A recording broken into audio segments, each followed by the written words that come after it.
Xochitl Gálvez, gracias por acompañarnos. Comienzo con la noticia de la semana en la región y es el accidente en el que perdió la vida Sebastián Piñera. Ha habido conmoción en Chile, duelo nacional, funeral de Estado. Se va una figura importante de la era moderna de la región. La verdad es que ella lamenta muchísimo su muerte, la manera que se da. Un hombre que siempre impulsó la Unión Latinoamericana, un hombre que impulsó el comercio y un hombre fundamental en la vida política de Chile. Lo vamos a extrañar. Hablemos de su gira. Ha estado en Nueva York, ha estado en Washington. ¿Cuál es el saldo hasta ahora? Es un saldo muy positivo. Siempre es importante dialogar con las personas mexicanas que viven aquí en Estados Unidos.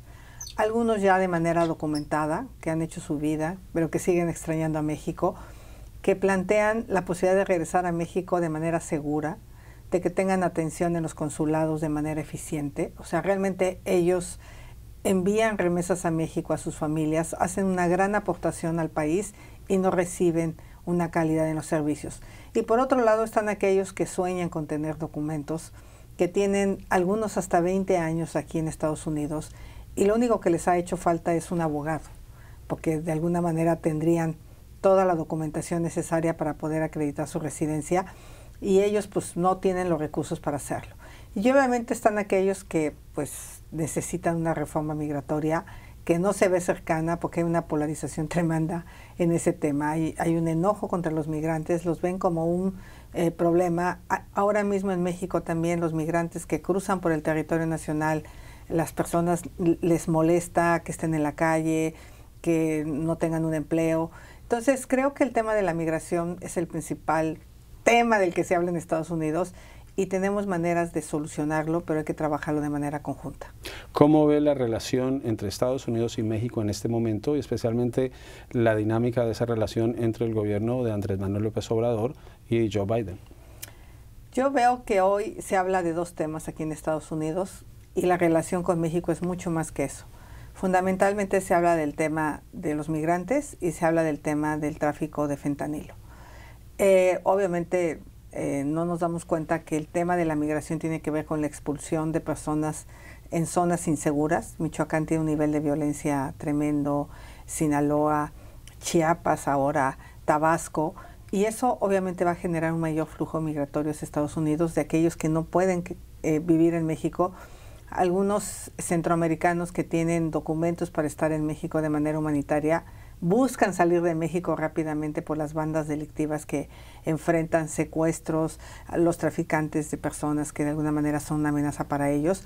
Entonces, esos dos temas son los que tienen la agenda, pero de alguna manera podríamos hablar de crecimiento económico en México y eso detendría el flujo migratorio. Si nos metemos al tema de seguridad a fondo, muchas personas van a poder quedarse en sus estados de origen. Entonces creo que la solución tiene que ver con algo más integral que solo echarnos culpas. Andrés Manuel, tengo la impresión que chantajea al gobierno de Washington, de Biden, pues diciendo, oye, pues si te metes conmigo y me señalas que violento el Tratado de Libre Comercio en el tema energético, o me señalas que tengo procesos sumamente antidemocráticos en las elecciones, pues yo te dejo pasar migrantes. Entonces ahí están como jugando, sobre todo el presidente López Obrador con Estados Unidos. El medio independiente de periodismo ProPublica en Estados Unidos reveló hace poco que agentes de la DEA habían descubierto que $2 millones habrían ingresado a la campaña de Andrés Manuel López Obrador en el 2000. La respuesta del presidente mexicano fue de indignación, es decir, que era una conspiración en su contra, de exigir disculpas a Estados Unidos y de nuevamente poner en duda la colaboración cuando hay una relación tensa por esa colaboración.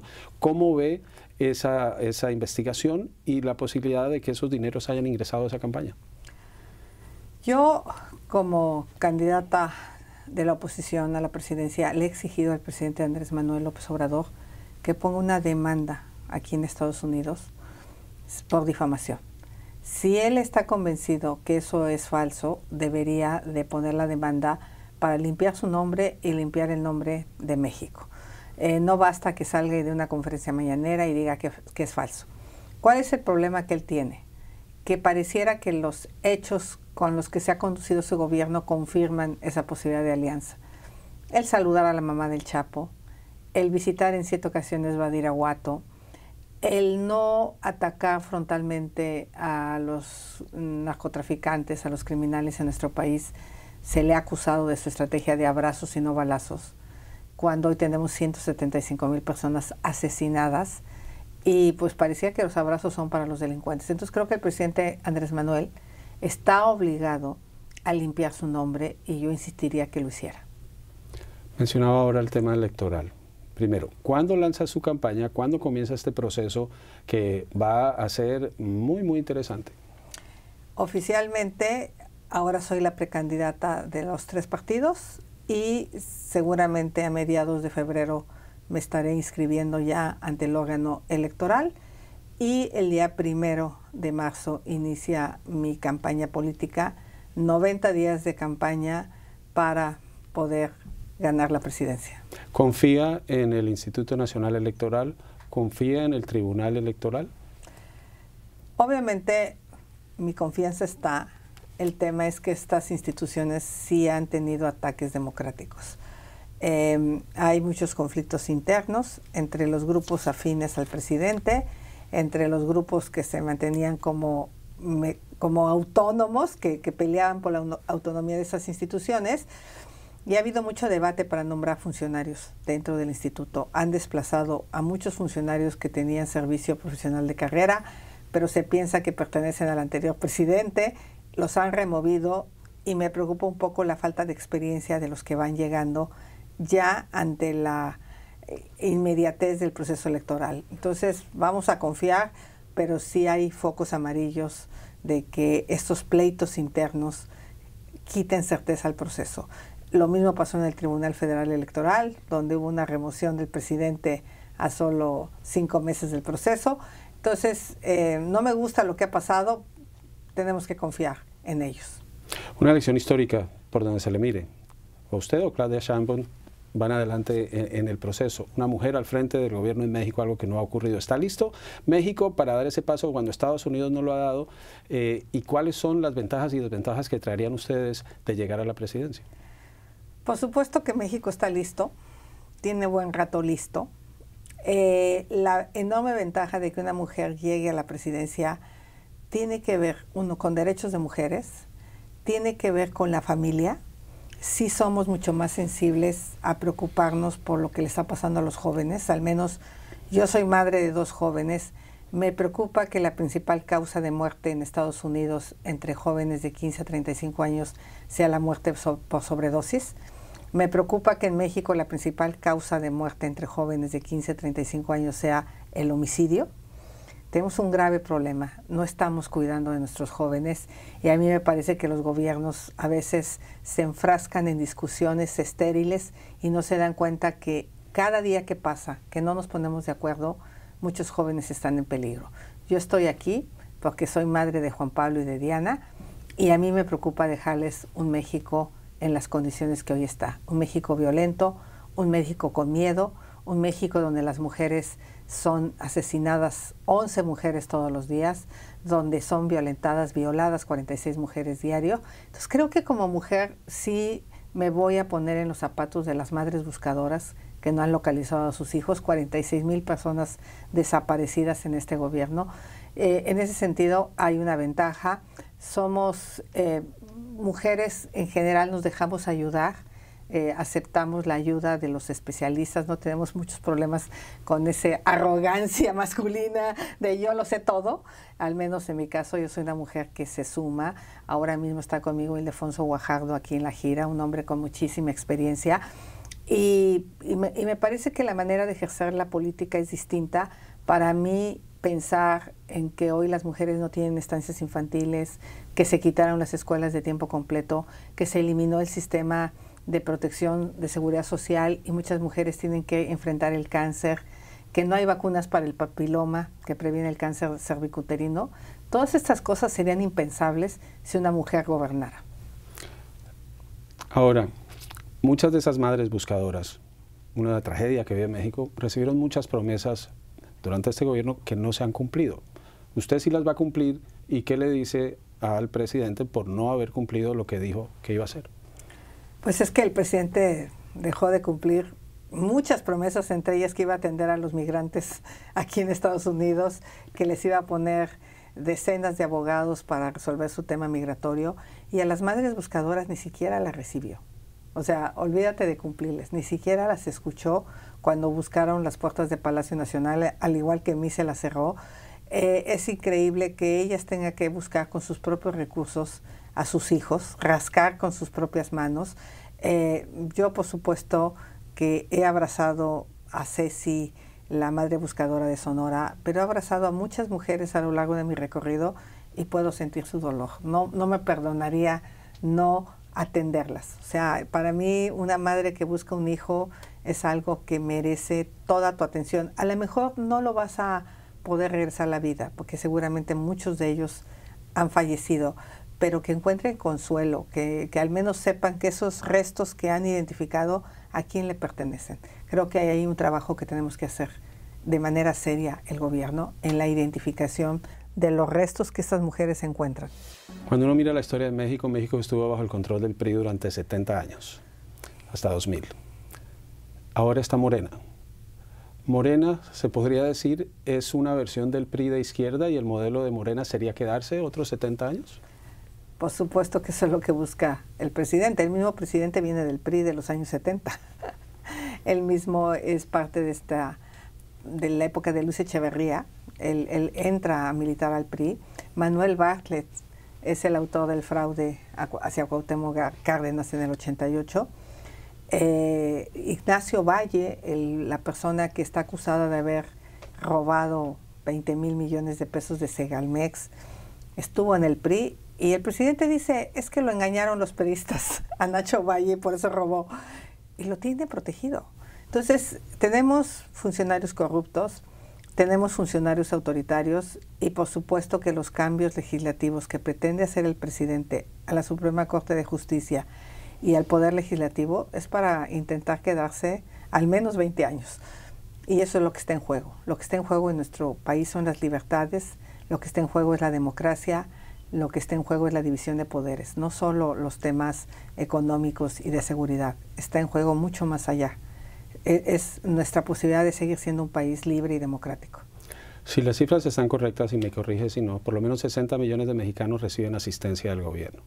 ¿Cómo les va a hablar? ¿Cómo los va a convencer? ¿Cuál es el mensaje para que ellos crean que si usted llega al poder, sus vidas van a mejorar, o por lo menos no van a desmejorar?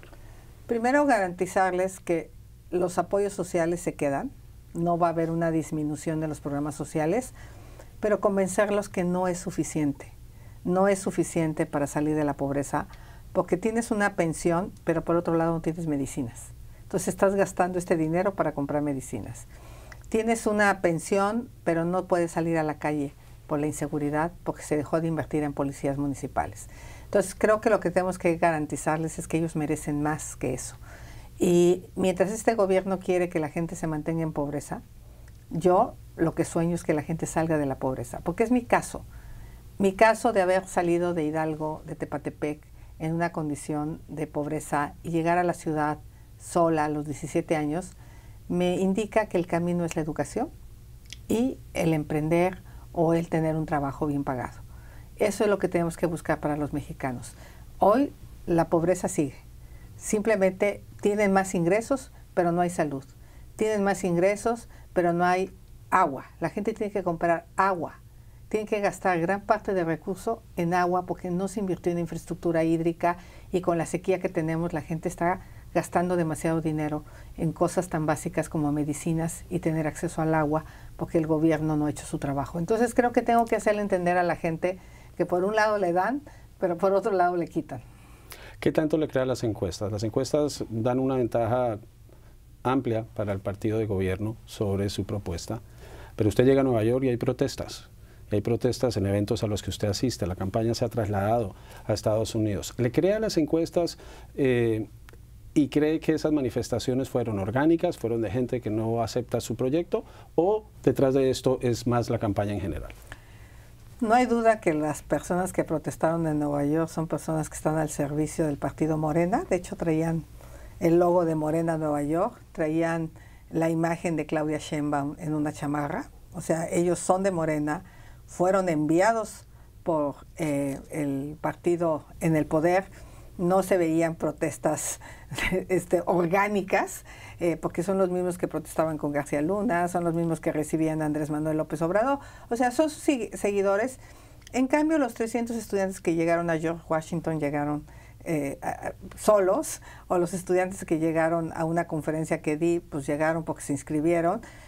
Yo más bien recibí muestras de afecto de la comunidad mexicana que no está de alguna manera organizada hacia un partido, y yo realmente creo que fue mínima la protesta. Ellos intentaban que esa fuera la nota, pero pues no, porque no se salieron con la suya. Hablemos de Estados Unidos. Usted llega a la presidencia, ¿cómo sería la dinámica de la relación? Porque son economías que están ligadas. México va a ser el principal socio comercial de Estados Unidos. Hay un problema de narcotráfico, pero no se habla de la demanda y no se habla de las organizaciones criminales que existen dentro de Estados Unidos con ese negocio. Se responsabiliza a México y a otros países de la región. ¿Cómo mantener una dinámica con Washington en la que se pueda hacer esa lucha contra el narcotráfico, pero que se respete la soberanía, que es un tema importante para los mexicanos? Yo estoy de acuerdo que se respete la soberanía, pero hoy no hay peor pérdida de soberanía que la inseguridad. No hay peor pérdida de soberanía que la tercera parte del territorio mexicano está en manos de la delincuencia organizada. Que las bandas de tráfico de personas operen con absoluta impunidad, secuestrando y levantando migrantes que cruzan el territorio nacional. Creo que tenemos que hablar de manera frontal, decirnos las cosas como son, aunque duelan las verdades. Y tú acabas de abordar un tema. El problema que tenemos es, México, me acusas de que estoy enviando fentanilo a tu país y los jóvenes mueren. Y yo te acuso que tú estás mandando armas que están matando a jóvenes en México. Y traemos ese tema 5 años. ¿Y qué hemos hecho para resolverlo? Nada. He propuesto la idea de un grupo de expertos que me hicieron llegar de crear una agencia binacional de aduanas, de tal manera que haya agentes de los dos países certificados, validados, trabajando de manera conjunta en prevenir que entre a Estados Unidos el fentanilo, pero también nosotros prevenir de que entren armas a México y que podamos poner orden en las aduanas. Eso es una idea diferente a lo que hoy hemos experimentado. Hablamos de una mayor cooperación en materia de tecnología, en materia de certificación policíaca, en materia de inteligencia, para poder prevenir, pues obviamente, la delincuencia en nuestro país. Creo que lo que yo pondré en la mesa también es, si voy a ser un país tercer seguro en México, ¿qué van a obtener los migrantes que viven en Estados Unidos? Porque estamos deteniendo el quédate en México. No hay recursos, se violentan derechos humanos y de alguna manera los mexicanos que viven en Estados Unidos, que residen acá, pues también tendrían que tener algún beneficio, ya sea visas de trabajo, ya sea apoyo para regularizar su situación migratoria, y creo que sería un ganar-ganar. Y nosotros también en México podríamos ver en la migración centroamericana y sudamericana, no esta de extorsión de Chávez, de Maduro, perdón, en el sentido de enviar migrantes, porque yo también creo que ellos mismos amenazan con el envío para presionar al presidente Biden, y de alguna manera estamos cayendo en un juego. ¿Quién quiere quedarse a trabajar a México? ¿Quién puede tener una certificación laboral? México también necesita mano de obra.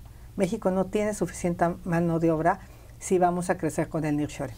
¿Qué le dice usted a los mexicanos que viven en Estados Unidos y que pueden participar en este proceso electoral cuando durante décadas no ha sido un tema como con otras comunidades que participan de manera activa? Tienen la posibilidad.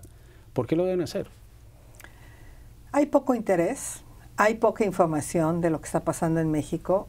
Lo deben de hacer de alguna manera porque les afecta a las familias que viven allá, a sus padres, a sus hermanos, a sus sobrinos, lo que está pasando con la inseguridad. O sea, ellos tendrían que ser mucho más proactivos. Cuando ellos regresan, sufren las consecuencias de la inseguridad. Y creo que así como ellos mandan recursos hacia México, México debería también de apoyar a ellos aquí en Estados Unidos. No se hace lo suficiente por ellos, no se tiene atención en los consulados como se debe, no se les procura asistencia legal como se debe, y yo creo que sí es una buena forma de participar y de mandar un mensaje de qué quieren y con quién lo quieren.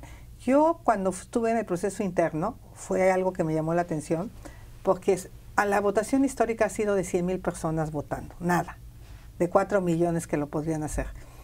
Y yo tuve 80,000 firmas acá en Estados Unidos. Eso me llamó mucho la atención. Hubo mucho interés acá para que yo fuera la candidata de estos partidos. Xochitl Gálvez llega a la presidencia, tiene su socio norte, Estados Unidos, ahora están Donald Trump y Joe Biden como los candidatos de los partidos. Donald Trump llegó a la presidencia desde el inicio atacando a los mexicanos y a través de los mexicanos a los migrantes, diciendo que México no enviaba lo mejor. Ahora habla de que los inmigrantes envenenan la sangre de Estados Unidos. ¿Cómo anticipa una dinámica de relación con alguien que usa retórica nazi para hacer campaña y eso no genera indignación ni un escándalo nacional en Estados Unidos? Primero, yo creo que la gente sabe que una cosa es lo que dices en campaña y otra cosa es lo que haces. Ya conocemos a Donald Trump, ya sabemos cuál es su retórica y ya también sabemos que al final atacó mucho el Tratado de Libre Comercio con México, pero acabó firmando un tratado.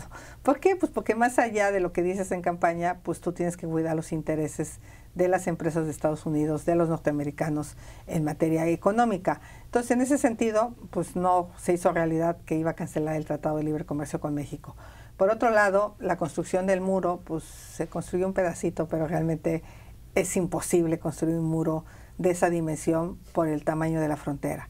Entonces, yo creo que más bien tanto Biden como Trump, cualquiera de los dos que sea presidente, van a encontrar conmigo una aliada, una mujer que sabe resolver problemas, una ingeniera que le apuesta a resolver problemas. Y yo creo que lo que tenemos que hacer es resolver el problema tan grave que tenemos con la muerte de jóvenes en ambos lados de la frontera. Esa es la realidad. Cada joven que muere en Estados Unidos tiene un nombre y tiene un apellido. Cada joven que muere en México tiene un nombre. Y eso es lo que nos tiene que preocupar más que la retórica. ¿Cómo resolvemos el problema? Y en mí pues van a encontrar una mujer que no se acelera, que no se violenta, porque pues la verdad es que lo que digan aquí sí deberían de indignar a la comunidad mexicana, indignarnos a los políticos. ¿Te acuerdas que Andrés Manuel era muy entrón con el presidente Trump, o bueno, cuando estaba en campaña, después ya tranquilo? ¿Eso le llama la atención? Eso me llama la atención porque en campaña dices una cosa y ya cuando eres presidente otra. Yo voy a decir lo mismo, tanto en campaña como en la presidencia. ¿Cómo va a ser su política de llegar a la presidencia con los migrantes, el tema de tercer país? ¿Cuál es la estrategia para, ahorita por ejemplo, en el Congreso en Estados Unidos debaten un proyecto de ley que endurecería la situación, parece que no va a pasar por razones políticas, pero permitiría la deportación inmediata, el negar la solicitud de asilo, y México sería clave en ese proceso. México resolviendo los problemas de Estados Unidos. ¿Qué haría usted? Yo negociaría. No va a ser, ahí van de regreso cientos de personas, y sus derechos humanos, y en dónde van a estar, y cuánto tiempo les vas a resolver. O sea, yo creo que tenemos que pensar otra vez en personas. No es posible que hayan fallecido 40 personas migrantes en un centro de detenciones en México. Eso es una violación a sus derechos humanos tremenda. Como te decía, hay bandas que están dedicadas al tráfico de personas en el sur de la frontera, a las que tenemos que ponerle atención, meter recursos y evitar tener una frontera tan laxa entre México y Guatemala. Tenemos que trabajar para que, a cambio de que México sea un tercer país seguro, ¿qué va a pasar con los 11 millones de mexicanos que están de este lado de la frontera? O sea, al menos, a diferencia de Andrés Manuel, yo sí lo voy a poner en la mesa. Para terminar, relación con el resto de la región. Tiene gobiernos de izquierda en Colombia, en Brasil, tiene ahora Javier Milei en Argentina. ¿Cómo sería esa dinámica y hacia dónde iría México? Yo he dicho claramente que tengo dos brújulas. Una brújula es mis valores. No me voy a relacionar con gobiernos autoritarios, no voy a invitar al gobierno de Venezuela a su ejército a desfilar a México, ni voy a invitar al dictador Díaz-Canel a dar el discurso de la independencia. Eso lo tengo clarísimo, ni al ejército ruso, por cierto. En plena guerra contra Ucrania, AMLO invitó al ejército ruso a desfilar. Eso me parece inaceptable. Y me queda claro que nuestra relación económica con Estados Unidos es importantísima. Somos socios, pero también vecinos, somos amigos y tenemos 3.200 kilómetros de frontera que tenemos que compartir de una manera segura. Entonces yo no me equivoco, acá están nuestros intereses prioritarios en materia de comercio, en materia de turismo, y sí una relación con el pueblo de Cuba, con el pueblo de Venezuela, con el resto de la región. Compartimos idioma, compartimos religión, compartimos cultura, y por supuesto que hay que fortalecer la cooperación económica, pero nuestro principal interés está acá, porque acá están donde se generan los empleos en México, aquí están las exportaciones. Muchas gracias. Gracias a ti.